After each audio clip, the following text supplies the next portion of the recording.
This is a project I've been working on, and it's quite a simple idea. It's basically seen that open source software is really, really great, and it provides a great service.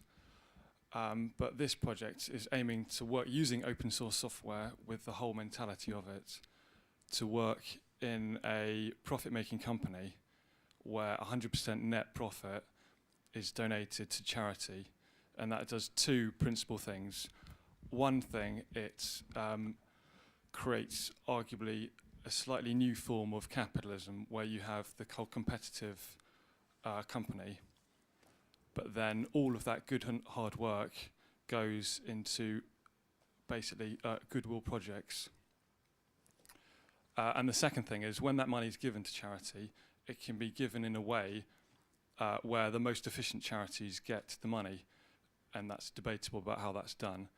But that has a really strong impact because at the moment charities get money the majority of the time from goodwill and people just giving it. So there's no real incentive for them to be that efficient. Whereas this way, if the money is created and then given to the most efficient charity, then the charities have an incentive to become more efficient. And by becoming more efficient, you know, whatever, their money goes further. So building on that kind of mentality, the next step that I'm working on, where I need a lot of help, because it's maybe a bit out of my depth, is to create a social site. Because the next step I've seen is people use MySpace, Bebo, Facebook, and their social actions, which are all done in good faith, they're just mucking around, they are used by a capitalist company to make a profit. So in fact, they are kind of being used by the company who's providing the software. So the next step is to create an alternative, a sort of ethical, in inverted commas, alternative. And I'm looking basically for any feedback on any obvious fundamental flaws that I've missed. If you think there's any good organisations that might be interested in funding this, or any people who might be interested in collaborating on this. And that's about it. So far I've contacted, there's one person who creates a site called matez.net, and they're basically a MySpace clone, and like everyone else, they're not really going anywhere because they don't have a USP or any reason for anyone to use their site. And my maybe naive belief is that something like this could create or make people, or motivate people to change sites. Questions would be wicked, is that right?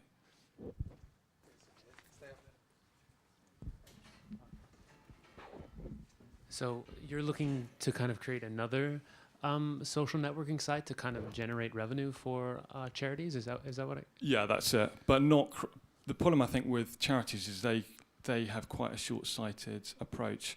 Maybe it's institutionalized because they have to create profit and spend it on goodwill causes, fair enough. So they arguably can't invest money, or particularly a lot of time which costs money, in new innovative projects. Right. So I'm trying to do it outside the charity sphere.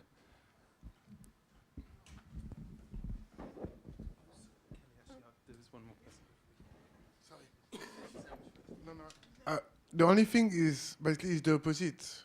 YouTube and any social MySpace, they were before starting from like any friend-to-friend network, and because they generate enough user, they've been bought over by big company. So basically, you start from the same point. So is your will against their will somehow? If you basically want to replace something like YouTube or MySpace. It's like you're talking about millions of users. So basically, to get to this point, somehow, you need I don't know. Yeah, so much better than me about that.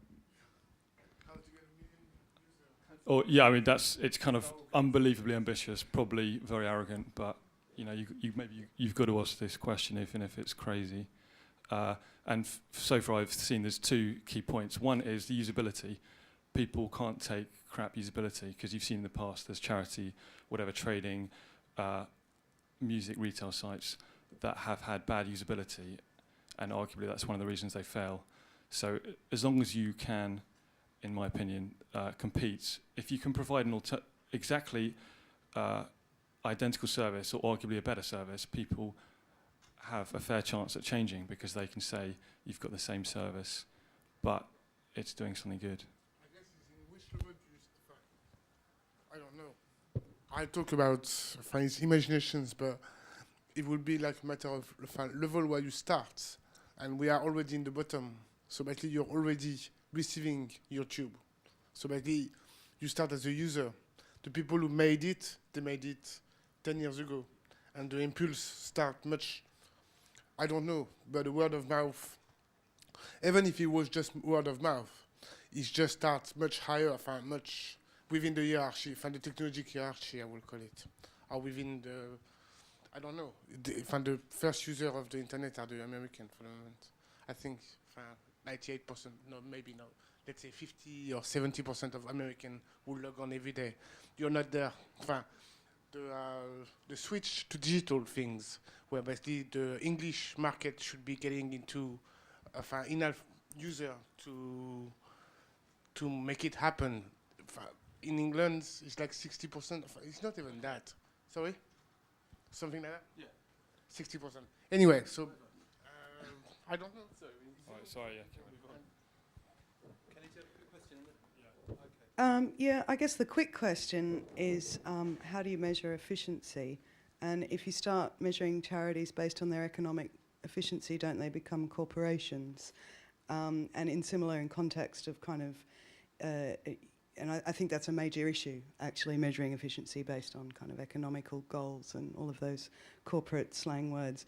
But also in terms of YouTube being ultimately a single channel broadcast model where, yeah, there are lots of peers adding into it, but then it's just a single channel to a kind of mass audience out, and there are other kind of peer-to-peer models that are, again, more difficult to measure actually their impact and the kind of spread of their kind of nodal-like networks. So I think that the question of kind of measuring efficiency and popularity are key to what you're looking into.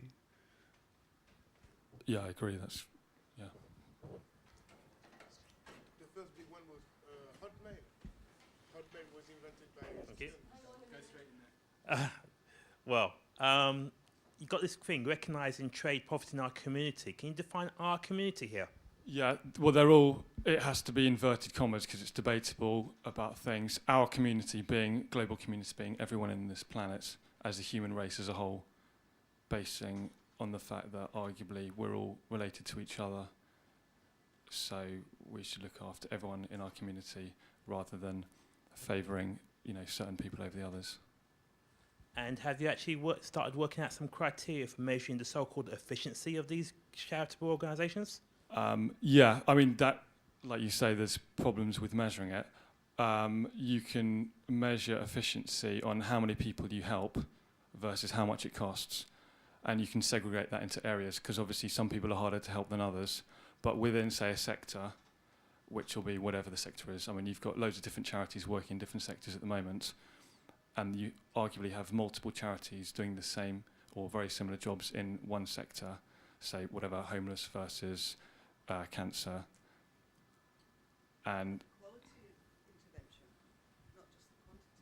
the quality being what the number of people or how well you help each person. Yeah, well, that's fair enough. That's another thing that needs to be measured.